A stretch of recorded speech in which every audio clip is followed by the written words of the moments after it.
Let me ask you something. Do you know someone who always seems fine? No matter what happens, a breakup, a job loss, family drama, financial stress, they just smile, say, I'm okay, and move on.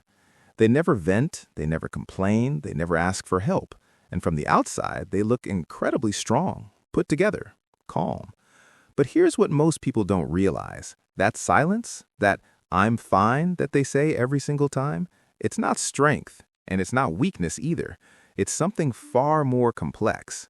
And today, we're going to talk about the psychology of people who never, ever talk about their problems, what's really going on inside them, why they do it, and what it's slowly doing to their mind and body. Because if this is you or someone you love, you need to hear this. First, let's be clear about who we're actually talking about. We're not talking about people who are simply private. Everyone has different comfort levels when it comes to sharing. We're talking about a specific pattern, people who consistently suppress, avoid, or shut down any conversation about their struggles, even when they're drowning, even when someone genuinely asks, even when keeping it inside is hurting them. These people often appear as the strong friend in their social circle. They're the ones everyone goes to with problems, but nobody checks in on. They're reliable, composed, and emotionally available for others, but completely unavailable to themselves. Psychologists refer to this kind of emotional suppression as emotional inhibition, a pattern where a person consciously or unconsciously blocks themselves from expressing emotional distress. And here's the thing. This behavior almost always has deep roots. So the real question is, why? Why do some people shut down instead of reaching out? The first and most common reason is childhood conditioning. Many of these individuals grew up in environments where expressing emotion was discouraged or even punished. Maybe they were told, stop crying, or don't be so sensitive, or they watched their parents bottle everything up. So they learned early that feelings are a burden, and that the safest thing to do is keep them to yourself. This is called emotional invalidation during childhood, and research in developmental psychology consistently shows it has a lasting impact on how people process and express emotion in adulthood. The second reason is the fear of being a burden. A lot of people who stay silent genuinely believe their problems will overwhelm others. They think, everyone has their own problems, why would I add to theirs? This sounds selfless on the surface, but it's actually rooted in a deep fear. The fear of being too much, of being rejected if they show their real, messy inner world. The third reason is loss of control.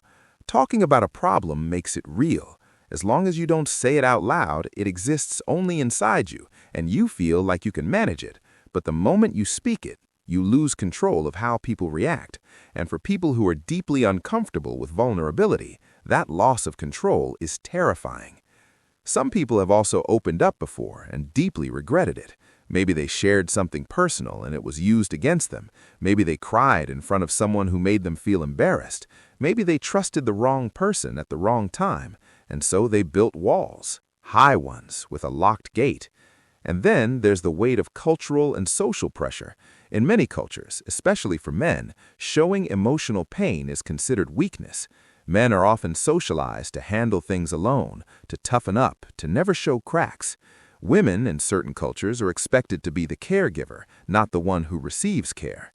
These social scripts run incredibly deep, and breaking them feels like a violation of identity itself. Now here's where it gets really important, because the silence isn't free.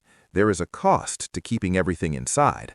A 2013 study published in the Journal of Psychosomatic Research found that emotional suppression is directly linked to increased risk of cardiovascular disease, weakened immune function, and higher rates of depression and anxiety.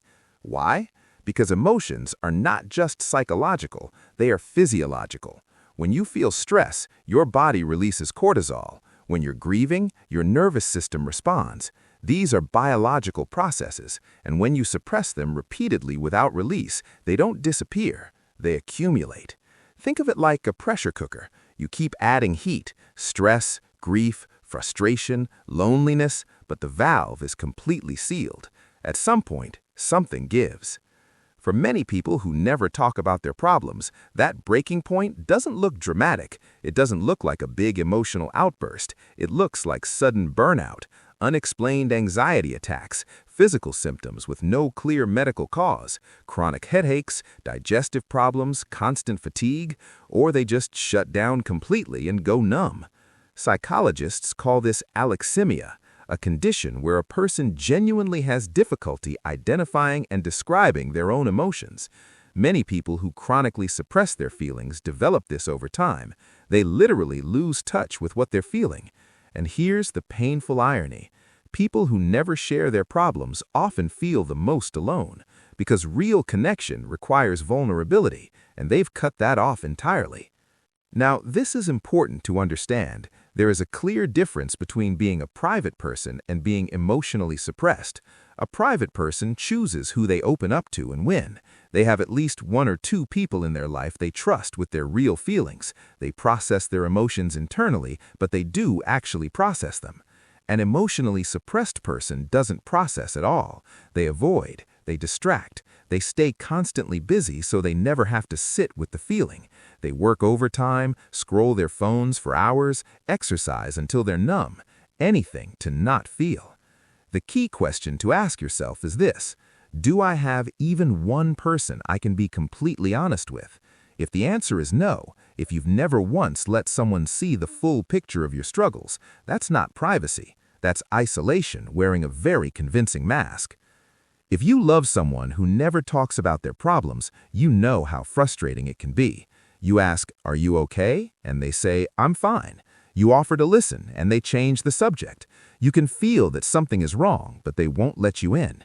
Here's what actually helps. Don't pressure them to open up. Forcing someone who isn't ready will only make them shut down further. Instead, create safety consistently over time. Show up. Be reliable. Don't react dramatically when they do share small things, because they're testing the water, watching how you respond before they go any deeper. And stop asking, "Are you okay?" That question is too easy to deflect. Instead, try something specific and low pressure, like, "You seem like you've had a lot on your plate lately. I'm here if you ever want to talk. No pressure." That leaves the door open without pushing them through it.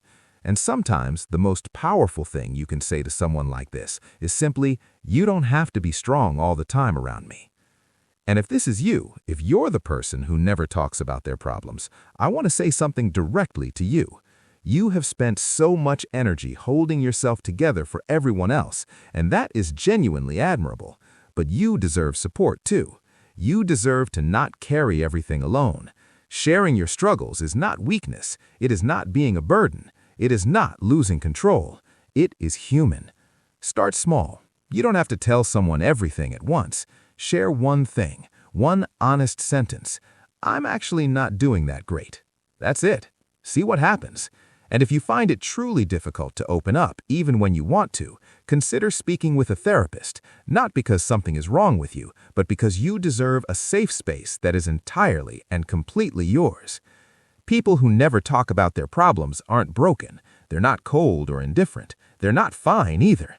They are human beings carrying more than you can see, who learned somewhere along the line that silence was safer than being heard. If this video resonated with you, share it with someone who needs it, and drop in the comments, are you someone who struggles to open up, or do you know someone like this? Because you being here and watching this all the way through tells me something. Take care of yourself. I'll see you in the next one.